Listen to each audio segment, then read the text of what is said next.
Chapter 32. One day, when I was busy with my books and Mr. Pocket, I received a note by the post, the mere outside of which threw me into a great flutter, for, though I had never seen the handwriting in which it was addressed, I divined whose hand it was. It had no set beginning, as Dear Mr. Pip, or Dear Pip, or Dear Sir, or Dear anything, but ran thus: I am to come to London the day after tomorrow by the midday coach. I believe it was settled you should meet me. At all events, Miss Havisham has that impression, and I write in obedience to it. She sends you her regard. Yours, Estella. If there had been time, I should probably have ordered several suits of clothes for this occasion, but as there was not, I was fain to be content with those I had. My appetite vanished instantly, and I knew no peace or rest until the day arrived. Not that its arrival brought me either, for then I was worse than ever, and began haunting the coach office in Wood Street, Cheapside, before the coach had left the Blue Boar in our town. For all that I knew this perfectly well, I still felt as if it were not safe to let the coach office be out of my sight longer than 5 minutes at a time, and in this condition of unreason I had performed the first half-hour of a watch of 4 or 5 hours, when Wemmick ran against me.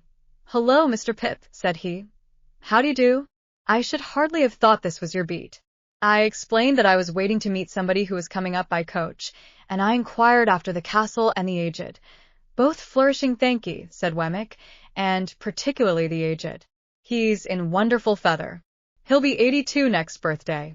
I have a notion of firing 82 times, if the neighborhood shouldn't complain, and that cannon of mine should prove equal to the pressure. However, this is not London talk. Where do you think I am going to?" "To the office," said I, for he was tending in that direction. "Next thing to it," returned Wemmick. "I am going to Newgate. We are in a banker's parcel case just at present, and I have been down the road taking a squint at the scene of action, and thereupon must have a word or two with our client." "Did your client commit the robbery?" I asked. "Bless your soul and body, no," answered Wemmick, very drilly. "But he is accused of it." "So might you or I be. Either of us might be accused of it, you know." "Only neither of us is," I remarked. "Yah," said Wemmick, touching me on the breast with his forefinger. "You're a deep one, Mr. Pip. Would you like to have a look at Newgate? Have you time to spare?" I had so much time to spare that the proposal came as a relief, notwithstanding its irreconcilability with my latent desire to keep my eye on the coach office. Muttering that I would make the inquiry whether I had time to walk with him, I went into the office, and ascertained from the clerk with the nicest precision, and much to the trying of his temper, the earliest moment at which the coach could be expected, which I knew beforehand, quite as well as he. I then rejoined Mr. Wemmick, and, affecting to consult my watch, and to be surprised by the information I had received, accepted his offer. We were at Newgate in a few minutes, and we passed through the lodge where some fetters were hanging up on the bare walls among the prison rules, into the interior of the jail. At that time jails were much neglected, and the period of exaggerated reaction consequent on all public wrongdoing, and which is always its heaviest and longest punishment, was still far off. So, felons were not lodged and fed better than soldiers, to say nothing of paupers, and seldom set fire to their prisons with the excusable object of improving the flavor of their soup. It was visiting time when Wemmick took me in, and a potman was going his rounds with beer, and the prisoners, behind bars and yards, were buying beer and talking to friends, and a frowsy, ugly, disorderly, depressing scene it was. It struck me that Wemmick walked among the prisoners much as a gardener might walk among his plants. This was first put into my head by his seeing a shoot that had come up in the night, and saying, "What, Captain Tom? Are you there? Ah, indeed, and also, is that Black Bill behind the cistern? Why, I didn't look for you these 2 months. How do you find yourself?" Equally in his stopping at the bars and attending to anxious whisperers, always singly, Wemmick, with his post office in an immovable state, looked at them while in conference, as if he were taking particular notice of the advance they had made, since last observed, towards coming out in full blow at their trial. He was highly popular, and I found that he took the familiar department of Mr. Jaggers's business, though something of the state of Mr. Jaggers hung about him too, forbidding approach beyond certain limits. His personal recognition of each successive client was comprised in a nod, and in his settling his hat a little easier on his head with both hands, and then tightening the post office, and putting his hands in his pockets. In one or two instances there was a difficulty respecting the raising of fees, and then Mr. Wemmick, backing as far as possible from the insufficient money produced, said, "It's no use, my boy. I'm only a subordinate. I can't take it. Don't go on in that way, with a subordinate. If you are unable to make up your quantum, my boy, you had better address yourself to a principal. There are plenty of principals in the profession, you know, and what is not worth the while of one, may be worth the while of another. That's my recommendation to you, speaking as a subordinate. Don't try on useless measures. Why should you? Now, who's next?" Thus, we walked through Wemmick's greenhouse until he turned to me and said, "Notice the man I shall shake hands with." I should have done so, without the preparation, as he had shaken hands with no one yet, almost as soon as he had spoken, a portly upright man, whom I can see now as I write, in a well-worn olive-colored frock-coat, with a peculiar pallor overspreading the red in his complexion, and eyes that went wandering about when he tried to fix them, came up to a corner of the bars and put his hand to his hat, which had a greasy and fatty surface like cold broth, with a half-serious and half-jocose military salute. "Colonel, to you," said Wemmick. "How are you, Colonel?" "All right, Mr. Wemmick. Everything was done that could be done, but the evidence was too strong for us, Colonel." "Yes, it was too strong, sir. But I don't care." "No, no," said Wemmick coolly. "You don't care?" Then, turning to me, "Served His Majesty this man. Was a soldier in the line, and bought his discharge." I said, "Indeed?"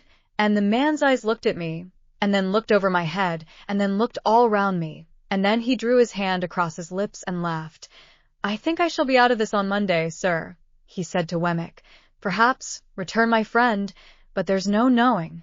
"I am glad to have the chance of bidding you good-bye, Mr. Wemmick," said the man, stretching out his hand between two bars. "Thank'ee," said Wemmick, shaking hands with him. "Same to you, Colonel." "If what I had upon me when taken had been real, Mr. Wemmick," said the man, unwilling to let his hand go, "I should have asked the favor of your wearing another ring, in acknowledgment of your attentions." "I'll accept the will for the deed," said Wemmick. "By the by, you were quite a pigeon fancier." The man looked up at the sky.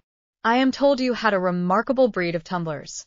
Could you commission any friend of yours to bring me a pair, if you've no further use for 'em?" "It shall be done, sir." "All right," said Wemmick. "They shall be taken care of. Good afternoon, Colonel." "Good-bye." They shook hands again, and as we walked away Wemmick said to me, "A coiner, a very good workman. The recorder's report is made today, and he is sure to be executed on Monday. Still, you see, as far as it goes, a pair of pigeons are portable property all the same." With that, he looked back and nodded at this dead plant, and then cast his eyes about him in walking out of the yard, as if he were considering what other pot would go best in its place.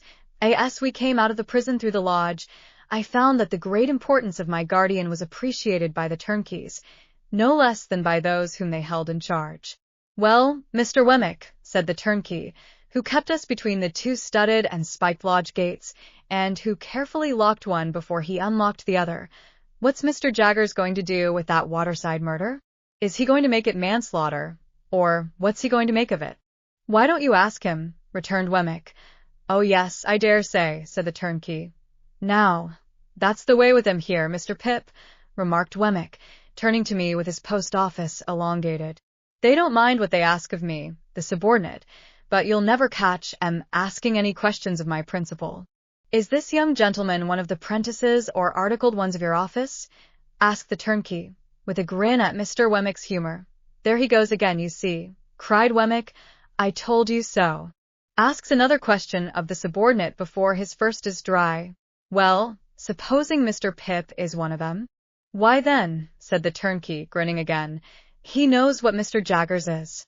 "Yah!" cried Wemmick, suddenly hitting out at the turnkey in a facetious way. "You're dumb as one of your own keys when you have to do with my principal. You know you are. Let us out, you old fox, or I'll get him to bring an action against you for false imprisonment." The turnkey laughed, and gave us good day, and stood laughing at us over the spikes of the wicket when we descended the steps into the street.